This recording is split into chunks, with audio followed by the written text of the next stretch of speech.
सुप्रभात। मनुष्य जीवन मनुष्य जीवन मनुष्य जीवन मिला भगवान की दया कृपा से। केवल मनुष्य जीवन ही नहीं, साथ में और सारी सुविधाएं, धन संपत्ति, स्त्री पुत्रादेक जीवन को सरल, सुंदर और सुखदायी बनाने में सहायक है। और सुंदर बात है कि सत्संग मिला है। ऐसा वैसा सत्संग नहीं, आध्यात्मिक सत्संग जिसके प्राप्त होने से जीवन सत्यम शिवम सुंदरम बनकर मनुष्य भगवान की गोद में जा विराजता।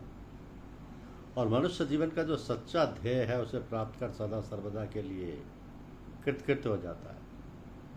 ऐसा मनुष्य जीवन पाकर और ऐसा सुंदर शुभ अवसर पाकर यदि हमने अपने आप को ईश्वर से विमुख रखा, उदासीन रखा और जीवन का जो सच्चा ध्येय है, लक्ष्य है, उसे प्राप्त करने में अपने जान की बाजी नहीं लगा दी तो फिर पछताना पड़ेगा।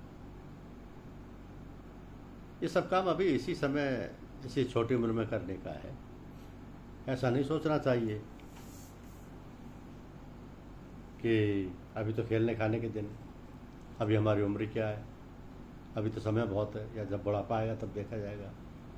प्राय लोग ऐसा ही सोचा करते हैं, किंतु ऐसा सोचना सरासर भूल है। आप देखिएगा अपने घर में पास पड़ोस में बूढ़े लोगों को, क्या वो किसी काबिल हैं? कैसे पुरुषार्थ कर सकें? ना भाई, वह तो बुढ़ापे में ऐसे जर्जर शरीर हो जाते हैं कि एक आसन से ज़्यादा देर बैठ ही नहीं सकते। कहीं दिमाग की शिकायत है, तो कहीं अतिसार ने आ घेरा है, तो किसी को गठिया ने जकड़ रखा है, और भी न जाने कितनी भयंकर बीमारियां आ घेरती हैं।